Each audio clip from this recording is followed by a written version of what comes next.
Welcome everyone. I am Holly Ramey and this is the reading for April 2024. If you don't know me, I am a tarot reader, an astrologer, a writer, and I am going to discuss a few of the transits happening this month and then offer some tarot guidance. So, last few months, we've done some different formats, so I'm happy to be back here on video with y'all. And yeah, it's eclipse month. I usually do this as an offering for paid subscribers on my Substack, but this month I'm gonna open it up to everyone because it's eclipse month and it can get a little wild and crazy. So I thought it might be a nice offering for everyone. And I'm considering just switching up the paid subscriptions altogether, or just doing it a little differently.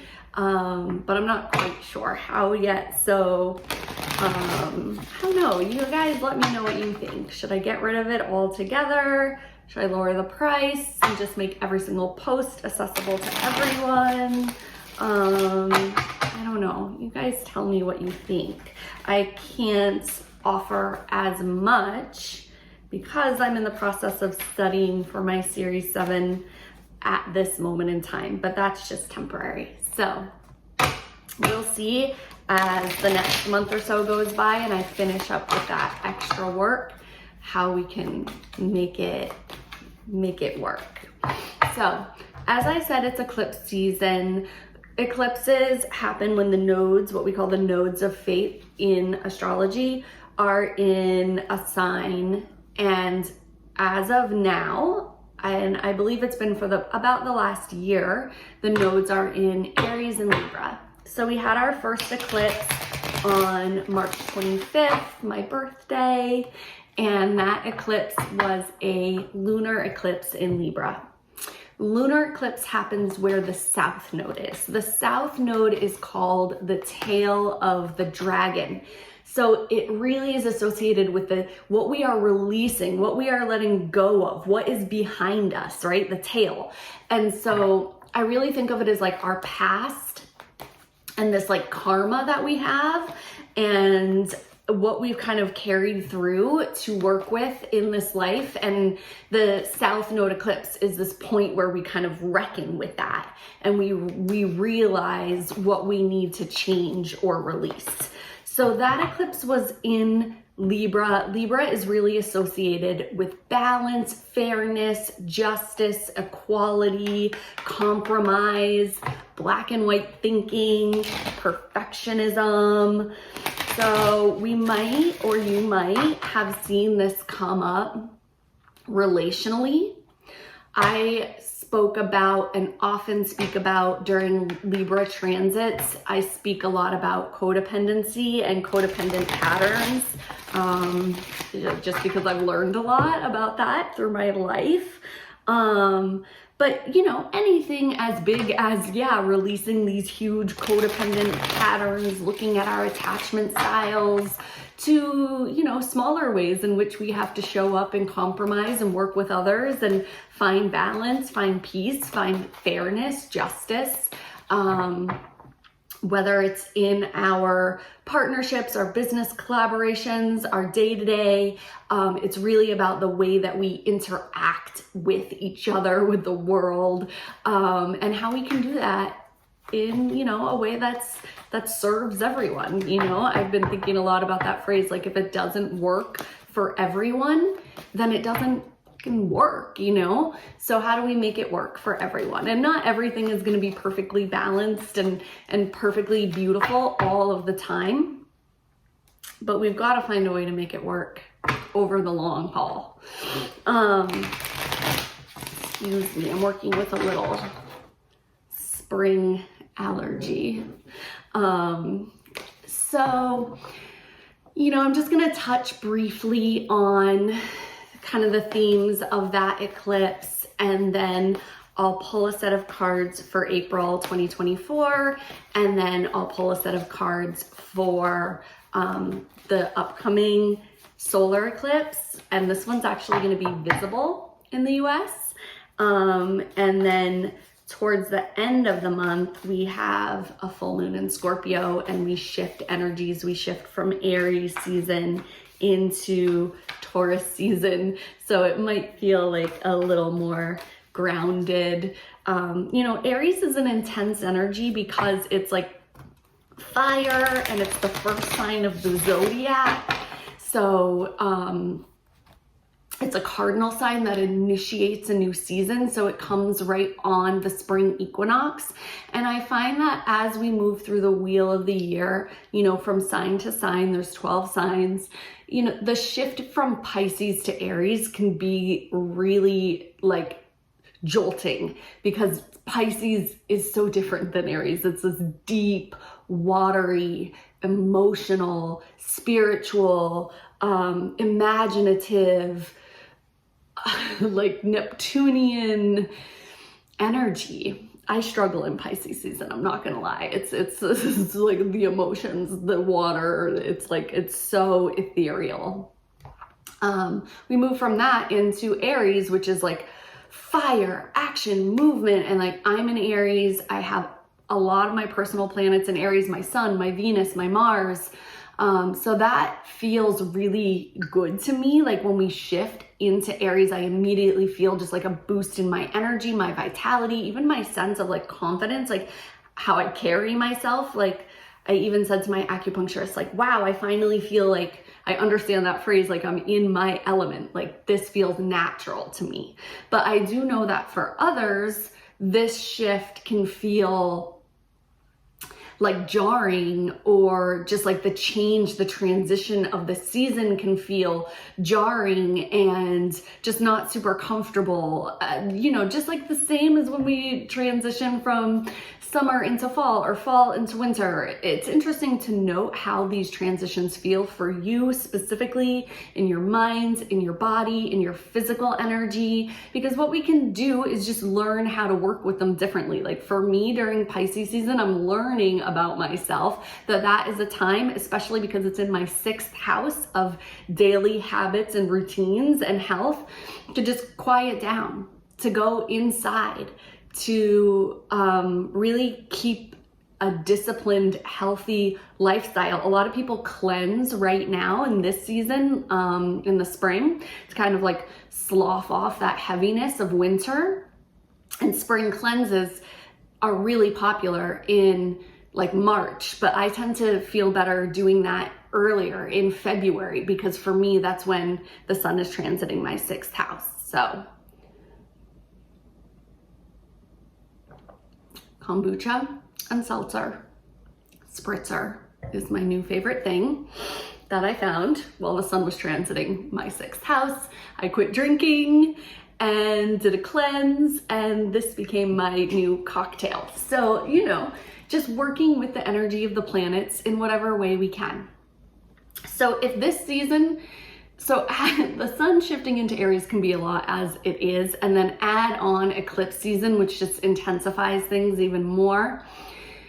It can feel, a little chaotic, a little disorientating, and maybe it feels really fun and exciting for you, but just being where you're at and taking it one day at a time during eclipse season. Many astrologers say that, the ancients would go out and see the light of the sun blocked, and it was like this like scary thing, And so some astrologers will tell you, like, don't look at the eclipse, keep your shades closed, go inside, just ride it out. Like it's like a moment of time where like the electricity goes out, right? The plug is pulled, we're pulled into darkness.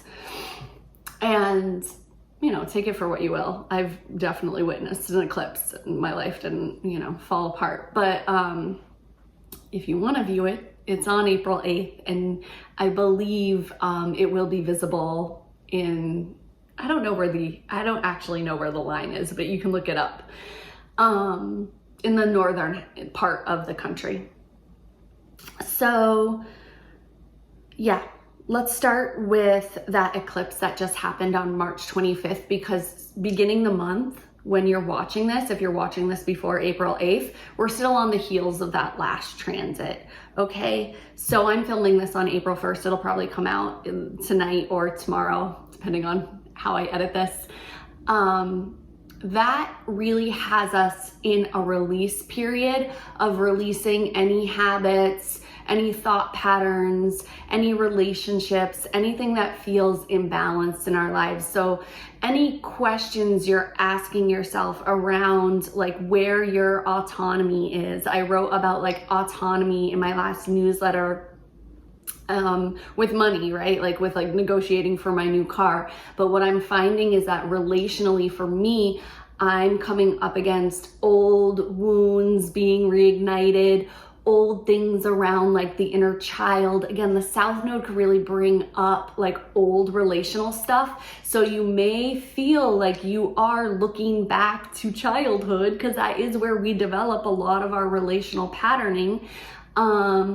And any wounds there, right? Relational wounds, relational patterns, any feelings around finding your sense of self in relationship, the way that you attach to others, wounds around rejection or belonging or feeling like you have a voice, feeling like you feel safe to be able to relate with someone. What makes you feel strong and seen and heard in your relationships, and where maybe do you not? Where do you need to assert yourself, to draw a boundary, to walk away, to have conscious confrontation? My teacher Debbie used to talk a lot about conscious confrontation, and you know, for me, that can be really difficult as a Libra rising, right? I want to people please. I want to keep the peace.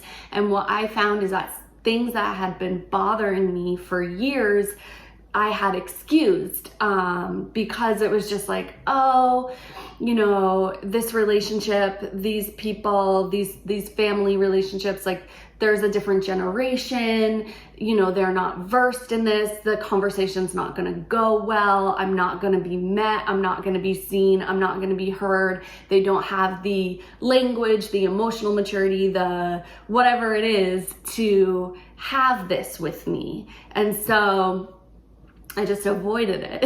And then when it finally came to the point where I couldn't avoid it anymore because I was just feeling those feelings of like hurt, bitterness, rejection. And when it came to have the conversation, like, no, it was exactly what I thought it would be. It didn't go well. But I realized I still had to have it, even though I didn't get the fair, equal balance that I want, even though the outcome wasn't what I wanted.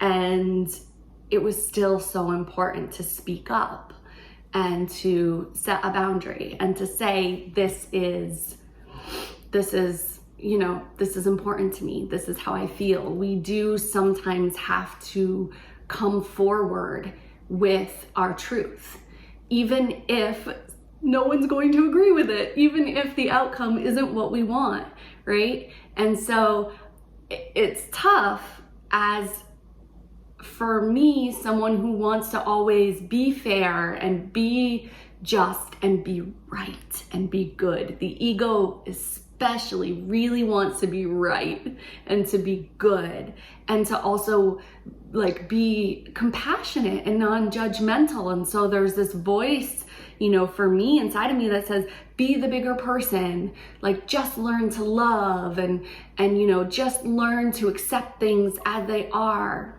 But if we accept things that are not good for us or do not feel good to us, or relationships feel one-sided where we're always the one making the effort, but we don't feel like that is returned to us, there's imbalance. So for this first week, while we are working up to the next eclipse in Aries, thinking about Libra and the downside of, you know, where we can get stuck in those patterns of black and white thinking, I, for black and white thinking, it's like, it's all or nothing. It's my way or the highway, or like I'm in this relationship or I'm not, and we have trouble seeing the gray area. And the gray area is where the magic happens. The gray area is where we find compromise, right? Is where we find conversation, is where we find that fluid movement. And it's vulnerable. It's a vulnerable place to be in. And black and white thinking is a trauma response in many cases to just like, assert some control. So there's so much nuance to this, but just really thinking about any relational patterns that you are ready to release, anything that feels, just not so good, not so balanced in your life. And it doesn't have to necessarily be with another person who's close to you. It could be with your boss at work. It could be with, like I was writing about last week, like the car salesman at the dealership, of just like asserting yourself and being a little more aggressive and not saying no, or with your budget or your money. It all depends on where this falls in your personal chart. But yeah, just meditating on those questions, on those themes. Okay. Moving into April and the transits for April. So we're starting April off. It's April 1st and April Fools, it's Mercury retrograde. Like, what an April Fool's joke for Mercury to go retrograde on the 1st.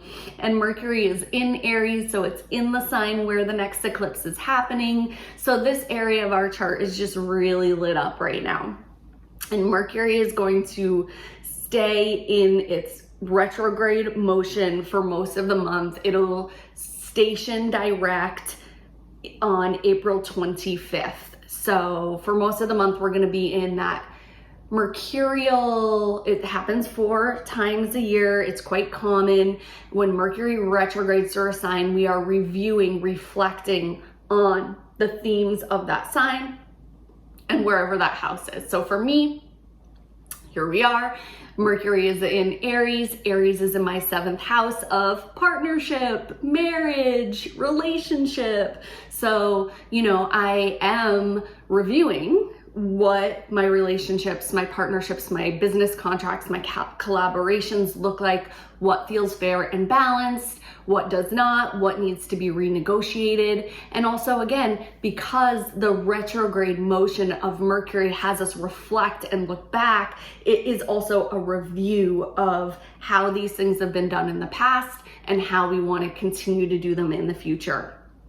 So, keeping in mind that the retrogrades can sometimes feel bumpy, but that's only if we resist the review. If we resist, like if we just want to keep moving forward and doing things as we've always done them, we might fall into, a little trouble there, because what the review is asking is to slow down and pay attention and assess.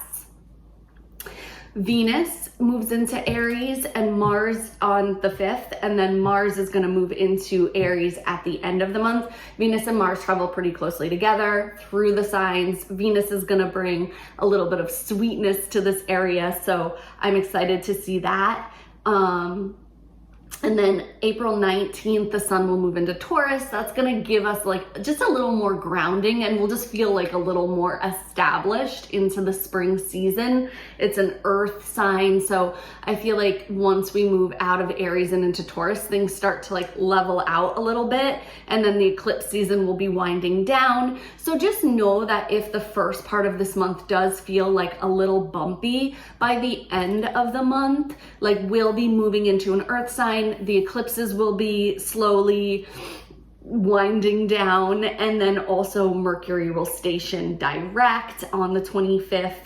So we're really going to start to feel a more pivotal shift in the energies around that last week of the month. So that was a long introduction. I'm going to jump right into the cards. As I always say, take what resonates, leave the rest. These are universal themes. Some of it might feel really resonant to you. Some of it might not. Just, yeah. take it as it comes. Okay, so for the major theme in April, we are looking at the Three of Cups reversed with an offering. So we have the Three of Cups in the reverse position with an offering. Now, the cups are relational. As I said, we are dealing with a lot of relational energy, and the Three of Cups specifically is about celebration. Like, these people are coming together and they're cheersing their glasses. So it's often associated with celebration, with community, with joining together. But in the reverse position, it's like, oh, there's something off, right? Like, the cups are not being filled, they're being released. So I read this as like releasing some of that older energy, some of that, the way that we're connecting with each other, the way that we're joining together, the way that we're really collaborating, because that's what the threes are all about, teamwork and collaboration. The way that we're doing that is shifting and changing, and the more that we can let that go, the parts of it that don't work anymore, the more that new offerings are going to come in. So there's a release, but there's also an offering in it. Like, there's really some new energy that wants to come forth about the way that we collaborate. But what it is going to require from us is one, trust. Like, trust is telling me, like, you know, I think that this can be a huge issue relationally, because it's like, if we don't trust ourselves in a certain area, then how are we going to do it with others? So I think first bringing it in to, like, where do I trust myself? And then, you know, how that is reflected back to us, because relationships are sacred mirrors in our day-to-day interactions, right? Like, for me, like, if I don't trust myself with money, then it's going to be really hard for me to have important conversations about it, right? Just like with my last newsletter, where I didn't trust myself with money, I didn't feel any autonomy around it. And so when I sat down with somebody to tell me about a car lease, I just listened to everything he said, and then I left and I cried, because I was like, I'm never going to be able to do this.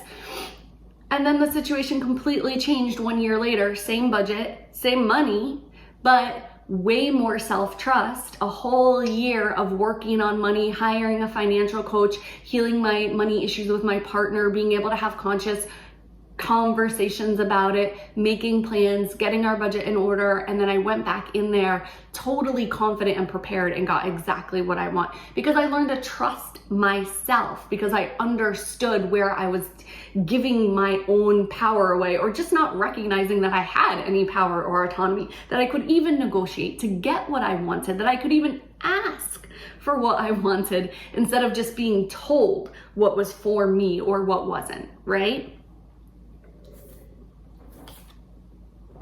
Divine love.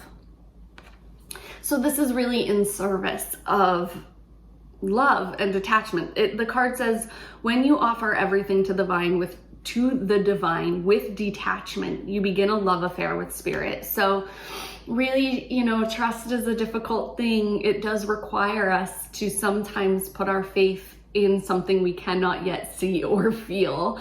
So whatever spiritual practice you have right now, whatever helps you open up to that feeling of love, bring that into your life. For me, relational stuff can hit some deep wounds, so I really rely on those heart opening practices, Buddhist meditations, metta, the loving kindness meditations, the things that really, forgiveness meditations, the things that really bring me back to myself and to what's important to me, and to really caring for that, like, young inner child part. Okay, so this is our theme for April, and now I'm gonna pull a set for the first lunation, which is going to be a new moon solar eclipse in Aries on April 8th.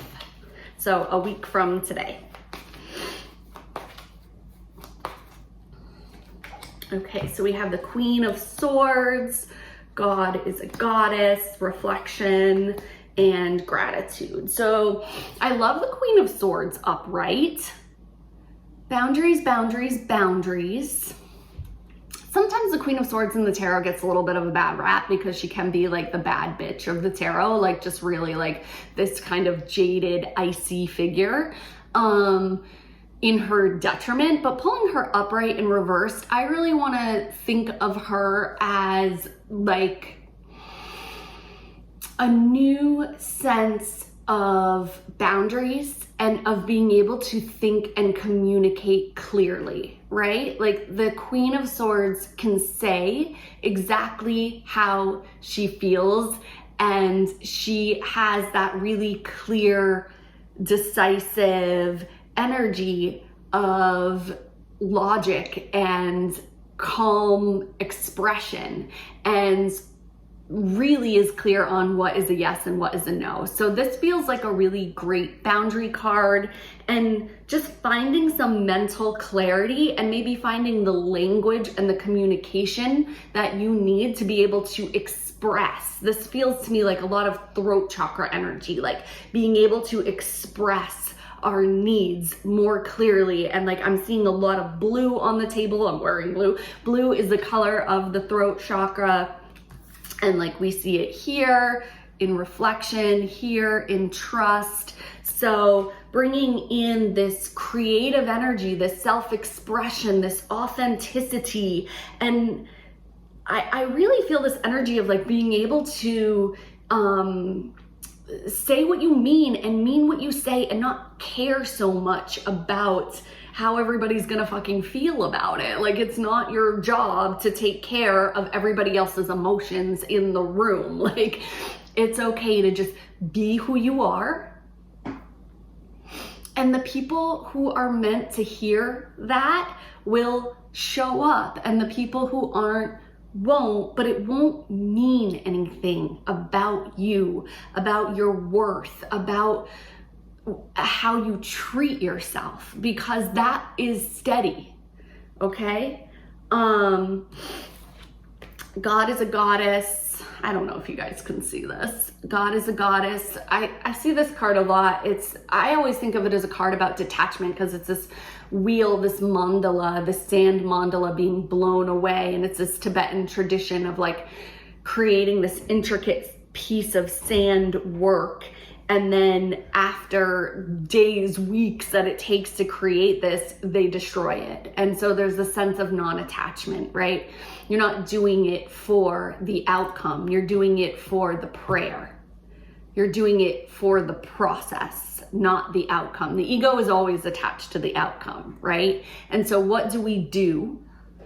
Because the process of it is meaningful to us, not because at the end of the day, someone's gonna pat us on the head and give us a reward for it. So overall, for this solar eclipse, or yes, solar eclipse in Aries, with God as a goddess, with reflection, which I always see it when we're looking at, a Mercury retrograde, a time for self-reflection, maybe looking around and seeing how our relationships are mirrors reflecting back to us things that we can look at within ourselves, or just certain life circumstances are reflecting back to us what we want to change, right? When something's not working, when something is imbalanced, when something is tense, when something doesn't feel fluid, there's always a lesson in it, right? Like there's always an opportunity to say, where am I and approaching this? How am I approaching this? What can be done differently?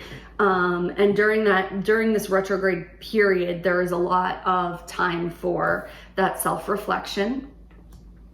And then gratitude, right? Again, being in that energy of like, this is happening for me, not to me. Where can we be grateful? And maybe where can we even look back? Because, that's what retrogrades allow us to do, is look back, and maybe we've improved a lot, especially in the last year and a half, in these areas of our lives. We started this eclipse pattern a full year ago, or a year and a half ago, I think, is when the point of the North Node moved into, or the South Node moved into Libra. So take some time to reflect. Where have you been? How have you improved? What are you grateful for? The changes that you've made? Where do you need to get even more clear? And where can you work with a little bit of non-attachment right now, with a little bit of non-attachment to the outcome? What can you be willing to let go of? What can you be willing to let blow away right now? It doesn't mean that it's forever. Maybe it's just a pause. Maybe it's just a break. But where can you find the beauty in the work, the beauty in the process, and not so much in the reward of it, or feeling like you're doing it for a sense of self-righteousness, for a sense of being right, for a sense of having control, or for a sense of recognition, right? Recognition of maybe, you know, always have some type of wanting to be seen, to be heard, something to prove. I want y'all to maybe think about that and where that might show itself to you. After that eclipse, the sun shifts into Taurus, the energy shifts, the theme shift. We're gonna move into Taurus season, earthy, grounded, more material, more focus on the material aspects of our lives, whether it's our health, our physical body, our money, our job, our career. And when the sun is in Taurus, the sign opposite of it that creates the full moon is Scorpio, and we're gonna have that full moon in Scorpio. So pulling a set of cards for the full moon in Scorpio, this is gonna be on April 23rd. All right, we have some wands, some fire, invisibility mode, intuition, and delusion, both purple. So yeah, we can feel the shift of the energy from blue, throat chakra, expression, up to third eye, purple, which is more intuitive knowing. I really love the Three of Wands. It's one of my favorite cards. I have it tattooed on my ankle. Some call it the wish card. It's this man, he's kind of looking out over a horizon. He can see far off into the distance. And so I really think about this as like visioning and planning, an opportunity to step outside of our comfort zone and really like expand to the next level of something. And maybe you're not even taking the action yet, because this is the process in which you're just like envisioning that future and really starting to see with more clarity like where you can go. So it's interesting to see that coupled with delusion, right? Which says intention without surrender can be a fast path to delusion. So there's kind of a play here between where we see ourselves and the steps that we need to get there, right? Because I feel like intention without surrender can be a fast path to delusion. It's like, well, if you can, you know, if you want to have this goal, but you're not willing to, you know, take the first step or take the smart goals that it takes to get there, the day-to-day stuff, then it's never going to happen, right? So I feel like this time is going to be helping us to release the maybe diluted ideas that we have, or the places in our lives where we want to see results, but we're not actually doing the work to get there. It's like, you know, for a while, I didn't want to make videos because I didn't have expensive equipment, right? So it's just like, when I save enough money to get this expensive equipment, then I'll start making videos. But that's fucking diluted, because I gotta start somewhere, right? So the phone has a video, I'm filming on it right now, it works just fine, right? So you start where you are, you start with what you have, and then you slowly build up. And then once you start the flow, you know, the boulder starts rolling down the hill, it starts getting more momentum, and then you can actually start to make progress. Intuition, really tapping into our inner knowing, not sourcing everybody else's opinions externally, coming into ourselves.